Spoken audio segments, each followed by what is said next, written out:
Hello and welcome to the pre-production phase of your podcast. Before we can dive into recording and editing and sharing the episode, we need to figure out what the show even is and what your episodes are even going to be about. Like many things in life, your podcast starts with an idea, with a concept. So I hope that you do already have an idea of what you want your podcast to be. But just in case, let's spend a little bit of time talking about concepts and ideas to maybe help you feel a little more confident in what you're planning.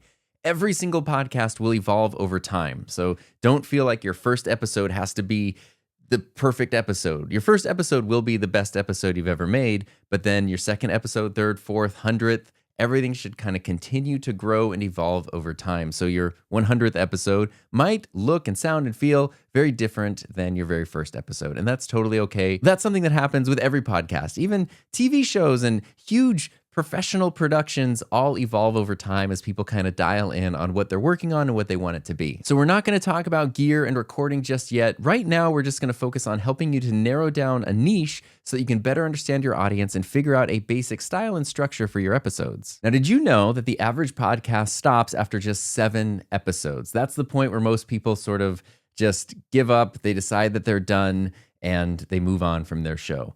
I want to make sure you have a concept that's going to help you get past that 7-episode slump. If you're able to outline more than 7 episode ideas for your show, then you know that your concept probably does have legs and have the ability to sort of have that depth to let you keep going for as long as you want to. I think it's usually a good idea to brainstorm several different ideas, different approaches, different angles that you could take for your topic. If you're trying to choose between 2 different ideas, this is where you can put both concepts out and start outlining episodes for each. And a lot of the time, you might find yourself realizing that one concept only has 2 or 3, maybe 4 episode ideas, and the other one, it just feels like you could keep writing ideas all day. And that can really help you decide which concept to focus on first, keeping in mind that you're not limited to only ever making one podcast. You can focus on one idea for now and start a second podcast later, especially as you gain maybe a little more experience and you develop your concept more. It doesn't mean that you're never going to go back to that idea that you might be really excited about. It just means maybe it's not the one to focus on right now. Even though there are approaches and best practices that can help make your life easier when it comes to podcasting, I do want to emphasize that there is no right or wrong.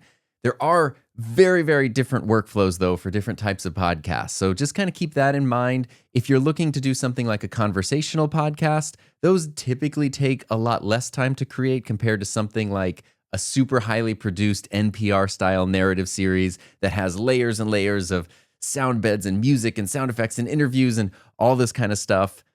It's something to keep in mind when you're developing your concept, that it needs to not only be something you're interested in and excited about, but also something that realistically fits your lifestyle. If you're somebody who only has a limited amount of time each week to dedicate to your show, having a workflow where every episode takes 15 hours to produce probably isn't very realistic. But if you can create maybe a simple workflow with like a conversational style podcast that takes an hour or 2 to produce each episode, that might be a lot more realistic for where you're at currently in whatever your life situation is. So everybody's circumstances are unique, everybody's interests are unique, and unique to figure out a way to take all these things and make it work for you. And I promise it is possible. It just might not always look like what you expect or what you see other people doing, but it's absolutely okay if the thing that you're doing is different than what you see other people doing. You don't have to fit yourself into a mold that doesn't fit you. And another thing to consider along those lines is how often you plan to post and how long you want your show to continue on for.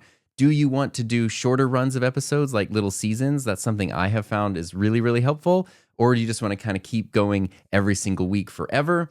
Do you have an idea for a series that really only needs a few episodes to be a complete story that is told, and then you'll move on to another concept? There really is basically an infinite number of approaches that you can have for your podcast. But if you don't know where to begin, a weekly upload schedule is usually the most common. And I think that that is a great place to start if you don't know where else to begin, because it keeps you in the routine of regularly producing an episode. You don't kind of fall out of the habit. You don't get rusty once you've started developing your skills. And as you're building up your audience, your listeners know that they can regularly come back to episodes every single week. And that kind of does help you build your audience and become part of your listeners' routine. Having that regular schedule does help you stay consistent. But again, it's all about what works for you. If you are incredibly busy with work and family and children and life and all this stuff, maybe every single week is a little too ambitious and you need to do every other week. Maybe you do just need to post an episode whenever you're able to make one. Maybe you want to take some time and batch record episodes and then schedule them out so you kind of have like production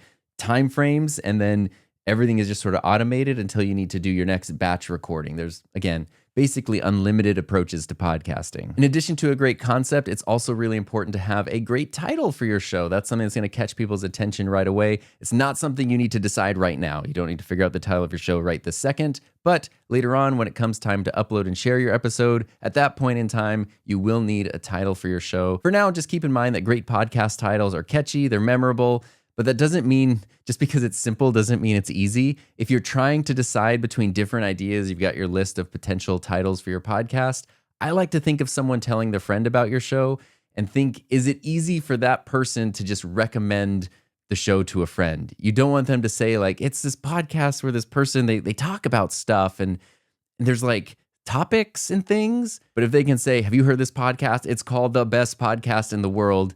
That's going to stand out, be super easy to recommend. People can search it and find it, no problem.